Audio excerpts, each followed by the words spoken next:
Julia Legare. A few years ago, I was spending some time with friends exploring old, supposedly haunted, places.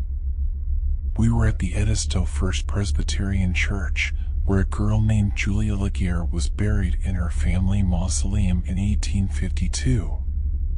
People reported hearing unearthly screams time and time again, but never investigating the cause of it.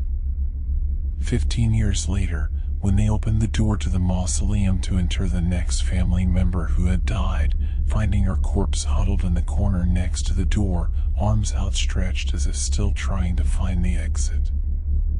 Well, my friends thought it would be a funny idea to shut the giant stone door, which was originally open, behind me and pick me up in the morning. The bastards left me there.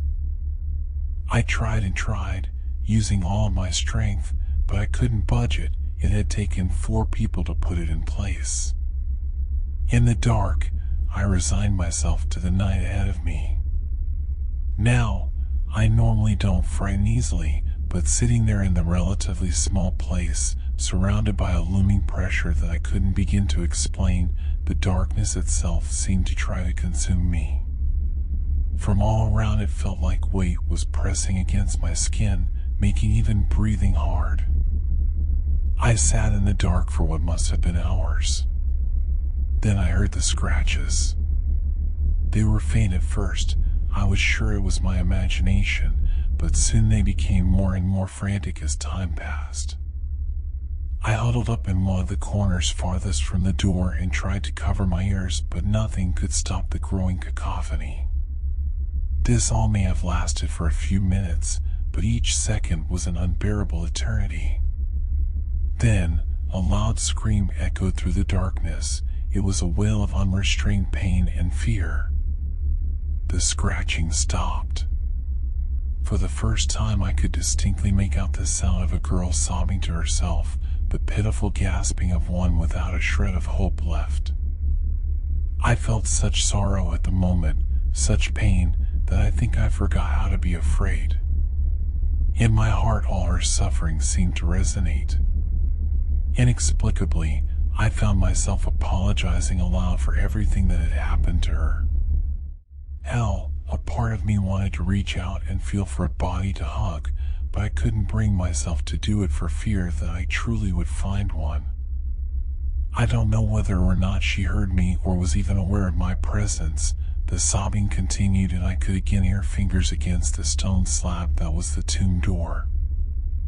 I fell asleep at some point, which I felt was a merciful gift from the fates.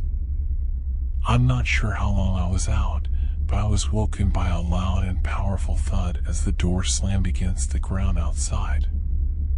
I could tell from the light gray outside that daybreak was near, so I must have slept for at least a few hours. I stumbled outside and went to a small unlocked prayer house. I think previously it was a segregated mini church, but regardless, I leaned against the door and waited nervously until my friends arrived. I approached them as they clustered around the fallen door. 2 of them were kneeling next to it with faces of shock. There were bloody streaks covering the interior of the door, some with light scratches from fingernails, many without. I think now that she must have shrieked when they broke away from her hands, but I can't be sure. At first, they looked to me, then checked my hands, then nervously glanced at one another.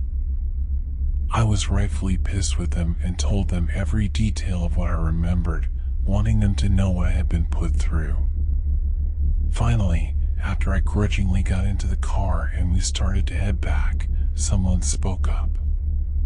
My friend said to me we were afraid to say anything, but look at your face. I later found out that many times people had tried to permanently seal the entrance to the mausoleum, including enough heavy locks and chains that it would require heavy equipment to remove it, only to have it found torn open with the door lying on the ground once more. This was in the 1980s, the last attempt of many through the decades.